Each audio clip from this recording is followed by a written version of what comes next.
Hello সবাইকে, welcome to my channel ডোরোস album. আরেকটা আমার ছোটো ব্লগে তোমাদের স্বাগত। এখন আমরা আছি প্যারিসে, আর আজকে আমরা যাচ্ছি লুভরে মিউজিয়াম দেখতে।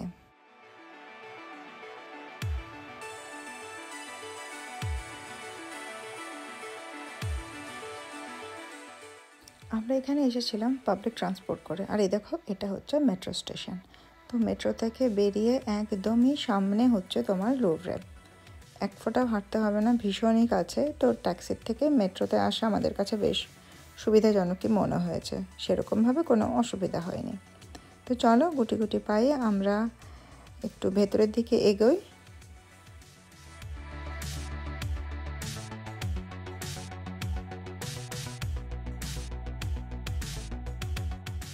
এই লুভরে হচ্ছে প্যারিসের বা ফ্রান্সের ন্যাশনাল আর্ট মিউজিয়াম, আর গোটা ওয়ার্ল্ডের মধ্যে যদি বলো এটা একদম একটা বিখ্যাত মিউজিয়াম।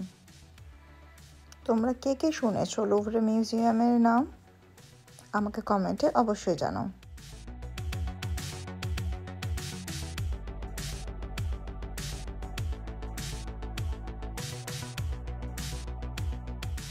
তো এটা বাইরের রাস্তা থেকে ভিউটা, আর এই যে দেখছো এখানটা হচ্ছে আমাদের ঢোকার রাস্তা। তো এই প্যালেসে ঢোকার জন্য এই রাস্তা দিয়ে আমাদের ভেতরে যেতে হবে। আর ভেতরে ঢোকার পর যে বিখ্যাত ওই যে ট্রায়াঙ্গেল একটা পিরামিডের মতন থাকে কাঁচের, তোমরা সেটা দেখতে পারবে। ওটা দেখার জন্যই প্রচুর মানুষ আসে। আর এই যে পুরো মিউজিয়ামের চত্বরটা দেখছো, এর ওপরে কিন্তু কিছু নেই, পুরো মিউজিয়ামটা আছে একদম বেসমেন্টে। 1793 সালে 537টা পেন্টিং নিয়ে এই মিউজিয়ামটা প্রথম শুরু হয়েছিল। আর এখন বর্তমানে এখানে কতগুলো পেন্টিং আছে জানো? 35,000টা পেন্টিং আছে। তার মধ্যে অন্যতম বিখ্যাত পেন্টিং মোনালিসাও এখানেই আছে।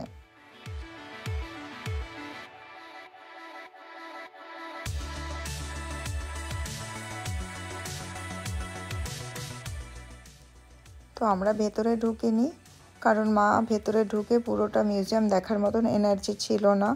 মায়ের মানে অতটা হাঁটতে পারবে না। তো বাইরে একটুখানি বসে কিছু ছবি তুলে আমরা ফেরত আসলাম, মানে বাড়ির উদ্দেশ্যে যাচ্ছি। আর সবথেকে আশ্চর্যের বিষয় হচ্ছে যে আমরা আগেও প্যারিসে এসেছি, তখন আশেপাশে অনেক ছোট ছোট দোকানপাট থাকতো। তো এখন অলিম্পিক হওয়ার জন্য সেগুলো কিছুই নেই। কোনো সুভেনিয়ার শপ না থাকার জন্য মায়ের মনটা একটু খারাপই হয়ে গেছিলো, বাট কি আর করা যাবে।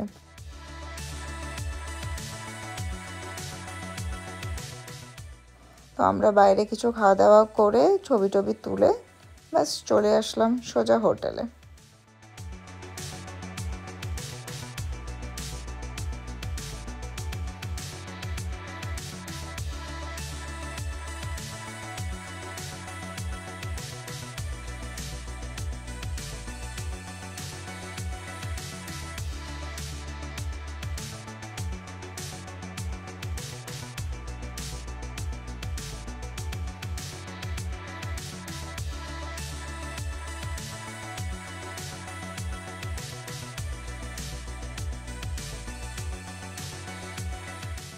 লুভরেতে আমরা প্রচুর ছবি তুলেছি, ছবি শেষই হচ্ছে না, তাই সব ছবিগুলো মোটামুটি দেওয়ার চেষ্টা করেছি।